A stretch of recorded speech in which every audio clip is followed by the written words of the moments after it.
It is a beautiful day here in Kingston. The sun is shining and you're probably wanting to get out into the garden. But I wanted to talk about a few things before you get all your seedlings out, and that's hardening off and what to pay attention to in regards to doing that process. So what is hardening off? Hardening off is the process of taking plants that are otherwise protected in an inside environment. This could be in your house, in a grow room, in a nursery, or even in a covered greenhouse outside.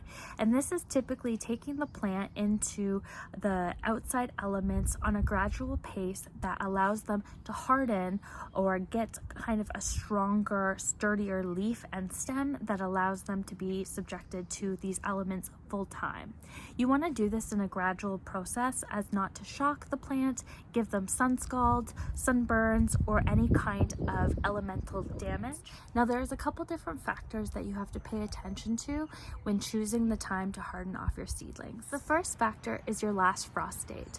Our last frost date here in Kingston is actually April 28th, which is tomorrow. So you may take this information and be really excited to get your plants out. But what you want to do is you actually want to take a look at your forecast for the next 10 to 14 days in today's year and what's going on right now. If you do that for our area, you'll actually see that we have a couple days of feels like -5 temperature coming up, especially in the overnights when it gets a lot cooler.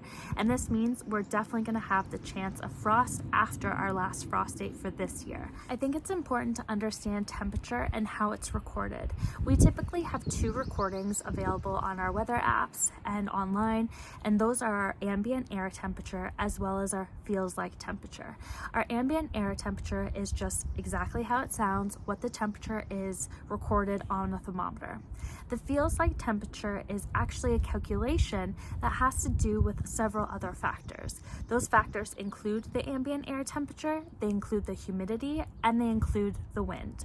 So these are also important things to look at in your forecast to see how the next couple days trend and to see when is a better time to put out your seedlings. You want to look at what plants survive which temperatures. There are lists online that explain which ones are cold hardy and which ones are more sensitive plants for your specific area, and it will kind of let you know which ones can go out a little bit earlier and which ones should wait until after no chance of frost is in the forecast. So for us, I usually start to harden off and I start to plant plants that are cold tolerant. Typically at the beginning to middle of April, I start hardening off the ones that are kind of mid-range between April to the first couple weeks of May. And then my more sensitive plants, I actually wait until mid-May to early June to transplant them out into my garden. Understanding which plants like which temperature allow you to get a schedule of hardening off your seedlings. Now, hardening off your seedlings should be done in a more moderate fashion. Some people choose to do it in a long traditional way, which can be about a week to 2 weeks of bringing them in and outside to kind of get used and acclimatized to the weather outside, where some choose to do a more quick and kind of lazier way of hardening off the seedlings. I personally have the luxury of being at home, so I choose the traditional way of gradually bringing them out. Typically, I first bring them out for 20 minutes, the next day 40 minutes, the next day an hour, 3 hours to a longer full day as we go throughout the week. Then I like to have my seedlings out for about a week full time before I transplant them to just minimize any shock. Some people choose to do the quicker method on overcast days and do this within a span of 3 to 5 days, and really it just comes down to preference and what your schedule looks like. So deciding when to start that hardening off process is really important, and the couple tips I can give you as well is making sure you harden off in a location that has shade, a location that maybe is overcast for the day and doesn't have those intense sun rays. The sun rays can actually cause a sunburn or sun scalds on the plant leaves, and I'll insert a couple clips.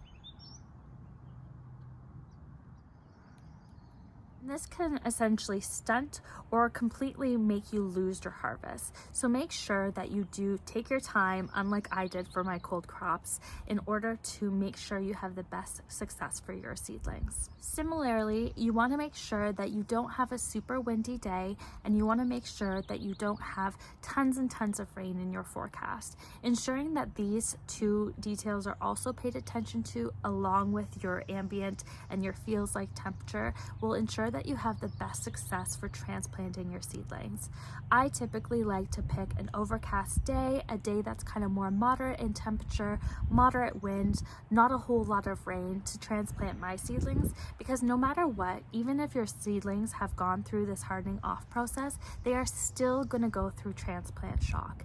And in order to make sure that they are able to recover from that shock and make sure that you don't kind of impair their growth, you want to make sure that you're choosing a good time to also transplant them out. So to summarize the video, you want to pay attention to your last frost date, you want to pay attention to your forecast 10 to 14 days out. You want to take a slower or moderate approach to hardening off the seedlings to get them used to the outside elements. You want to pick a great day to transplant them.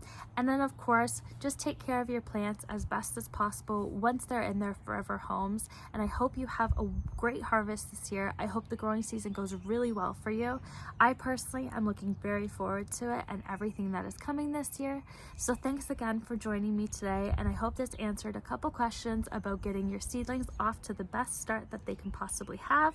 But of course, any questions you can leave in the comments below. I do try to read and respond to everybody who leaves a kind of comment on my videos, because I know we all learn from each other and it's our best opportunity to have a successful season. So thanks again for joining me. I hope you have a lovely day, and I'll see you later.